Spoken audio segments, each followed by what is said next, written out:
समुद्री तूफान का रुख कराची की तरफ। अगले 24 घंटे अहम। 40 फीट तक बुलंद लहरें, 220 किलोमीटर फी घंटा की तूफानी हवाएं।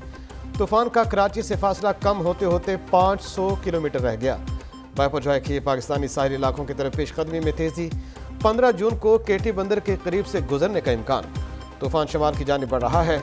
14 जून तक रुख शमाल मशरक की तरफ हो सकता है। पाकिस्तान के साहिली इलाकों से हजारों लोगों की नकल मकानी। तूफान के पेश नज़र गवादर में भी इमरजेंसी नाफिज।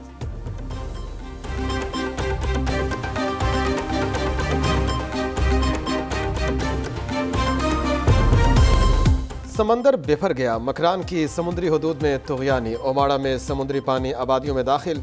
माहीगीरों की इमलाक को शदीद नुकसान का खदशा। वदीन के साहिली इलाकों में दफ़ा 144 नाफिज। गुडानी के साहिल पर तूफान से बेखबर शहरी नहाते रहे। ठट्टा में भी खतरे के बावजूद इमरजेंसी सिर्फ बयानात तक महदूद।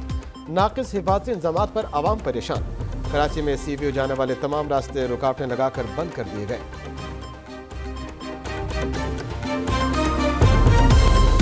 वज़ीर आज़म शहबाज शरीफ की तूफान से निपटने की तैयारियों पर सिंध हुकूमत की तारीफ। इंशाअल्लाह मुमकिना तूफान से पैदा सूरत हाल पर काबू पा लेंगे। वज़ीर आज़म का ट्वीट। वज़ीर आज़म शहबाज शरीफ का वज़ीर आला सिंध को फ़ोन। समुद्री तूफान के हवाले से इक़दामात पर गुफ्तगू। वफाकी हुकूमत की तरफ से सिंध हुकूमत को हर मुमकिन ताउन की यकीन दहानी कराई। वज़ीर आला मुराद अली शाह ने वज़ीर आज़म का शुक्रिया अदा किया।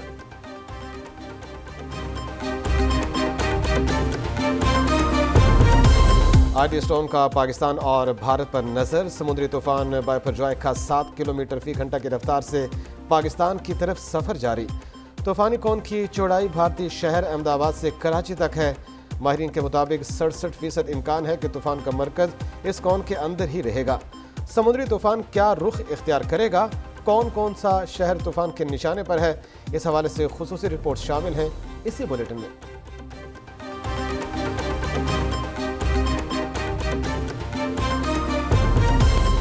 समुद्री तूफान से लहरों की ऊंचाई 8 से 12 फीट हो सकती है। ठट्ठा से समुद्री तूफान का फासला कम है।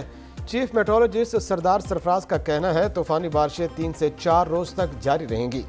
14 जून को गर्द हवा चलेंगी और महकमा मौसमियात ने कराची, हैदराबाद, ठट्ठा, बतीन, सजावल, उमरकोट, थरपारकर, मीरपुर खास, टंडू मोहम्मद खान और दीगर इलाकों में कल से बारिशों की पेशगोई कर दी।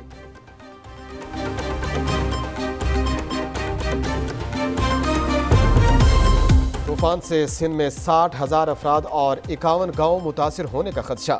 तूफान का रुख शमाल मगरिब की तरफ हुआ तो कराची मुतासिर हो सकता है। वज़ीर आला मुराद अली शाह की न्यूज़ कॉन्फ्रेंस। कहा 14 जून से तामीराती काम बंद करने का कह दिया। कराची से बिल बोर्ड्स हटाए जा रहे हैं।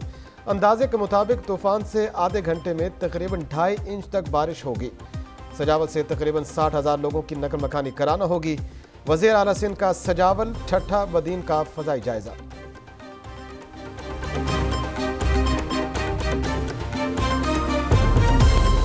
समुद्री तूफान से हिफाजती इक़दामात के लिए पाक फौज के जवान तैनात। साहिली इलाकों से लोगों को महफूज मकामात पर मुंतकिली के लिए पाक फौज की खिदमात हासिल की गई हैं। ठट्ठा, सजावल और बदीन के साहिली इलाकों से मजमूई तौर पर 90,000 अफराद को महफूज मकामात पर मुंतकिल किया जाना है। पाक फौज के जवानों की तैनाती का फैसला वज़ीर आला सिंध मुराद अली शाह की ज़ेर सदारत इजलास में किया गया। पाक आर्मी के जवान मुमकिन रेस्क्यू ऑपरेशन के लिए अपने फ़राइज़ सरअंजाम देंगे।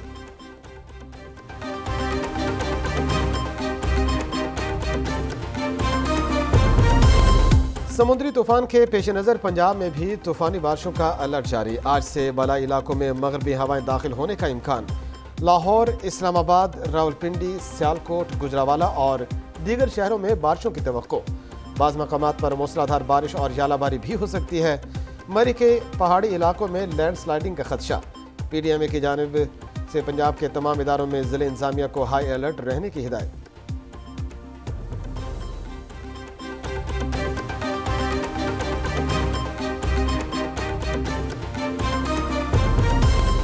कराची में 600 से ज़ायद इमारतें मखदूश और ख़तरनाक करार। ज़िला जनूबी में सबसे ज़्यादा 450 ख़तरनाक इमारतें मौजूद। मकीनों को इमारतें खाली करने के notice. Sindh building control authority ने 40 इमारतों को खाली करने का हुक्म दे दिया। शहरियों को ख़तरनाक इमारतों के करीब गाड़ियाँ खड़ी न करने की हिदायत। उधर कराची की सड़कों पर बिल बोर्ड्स और साइन बोर्ड्स ताहाल बरकरार। چیف سیکرٹری سندھ کا کمشنر حیدرآباد کو نالوں کی چوکنگ پوائنٹس فوری کلیئر کرانے اور بورڈز ہٹانے کا حکم۔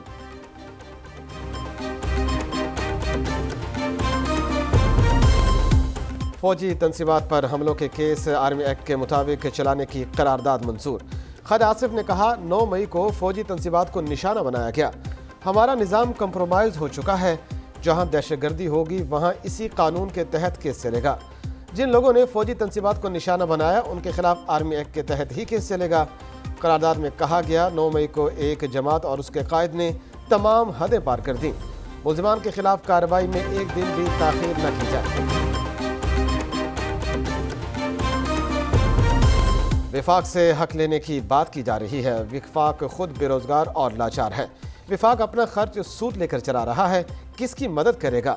سابق وزیر اعظم شاہد خاقان عباسی کا حیدرآباد میں ری امیجنگ پاکستان سیمینار سے خطاب۔ کہا ملکی نظام بدلنے تک حالات درست نہیں ہوں گے۔ جو لینڈ کروزر پر ووٹ مانگنے آئے اس سے پوچھے یہ پیسہ کہاں سے آیا؟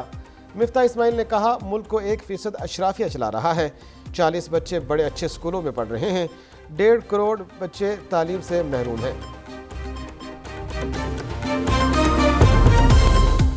صبح شام ڈیفالٹ کی باتیں ہوں گی تو سرمایہ کار کو کیسے مطمئن کریں گے؟ اقتدار میں واپس آ کر ملک کو دنیا کی 20ویں معیشت بنائیں گے۔ وزیر خزانہ اسحاق ڈار کا اسلام آباد میں تقریب سے خطاب۔ کہا امید ہے رواں ماہ کے آخر تک IMF کے ساتھ معاہدہ طے پا جائے گا۔ پاکستان مالی نظم و ضبط کے بغیر نہیں چلایا جا سکتا، ہمیں مل کر اب ملک کو آگے کی جانب لے کر جانا ہے۔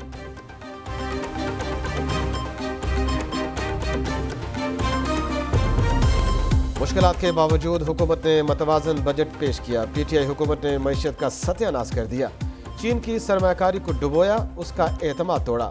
سربراہ PDM مولانا فضل الرحمان کی نیوز کانفرنس۔ کہا پاکستان کا اسلامی تشخص ختم کر کے اسے سیکولر بنا دیا گیا۔ 9 مئی کے واقعات کی شدید مذمت کرتے ہیں، ایسے فتنے کی بیخ کرنے کے لیے سخت اقدامات کرنے چاہیے۔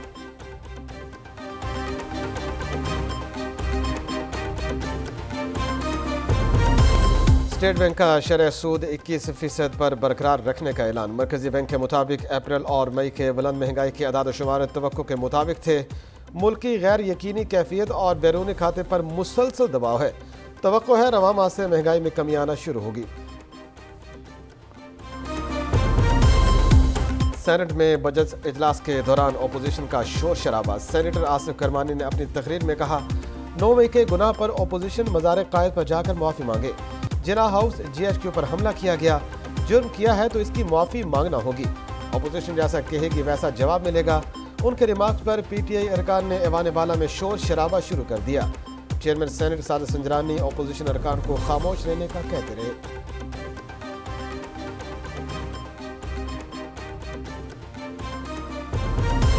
وفاقی حکومت کی الیکشن کمیشن نظر ثانی سماعت کے لیے لارجر بینچ کی استدعا مسترد۔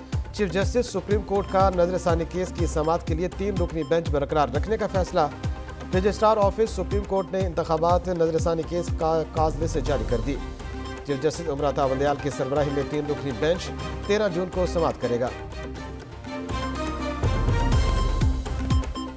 انتخابات سے متعلق فیصلہ 4-3 کا کہنا بالکل غلط ہے۔ 7 رکنی بینچ بنا ہی نہیں تو 4 اور 3 کا تناسب کیسے ہو سکتا ہے؟ پنجاب انتخابات از خود نوٹس کیس کا تفصیلی فیصلہ جاری۔ سپریم کورٹ نے فیصلے میں کہا یہ بات قابل غور ہے۔ سپریم کورٹ کے 1 مارچ کے فیصلے پر 5 ججز کے دستخط موجود ہیں۔ چیف جسٹس نے کیس پر سب سے پہلے 9 رکنی لارجر بینچ تشکیل دیا، پھر 5 رکنی بینچ تشکیل دیا۔ اس کیس میں کسی دوسرے بینچ کا کوئی وجود نہیں ہے۔ اور مودی سرکار مسلم دشمنی میں تمام حدیں پار کر گئی۔ مغل بادشاہ اورنگزیب عالمگیر کی تصویر سٹیٹس پر لگانے پر ہندو سیخ پا۔ ممبئی میں 3 مسلمان نوجوانوں پر پرچہ کاٹ دیا۔ ہندو انتہا پسندوں کے سامنے بھارتی پولیس بے بسی کی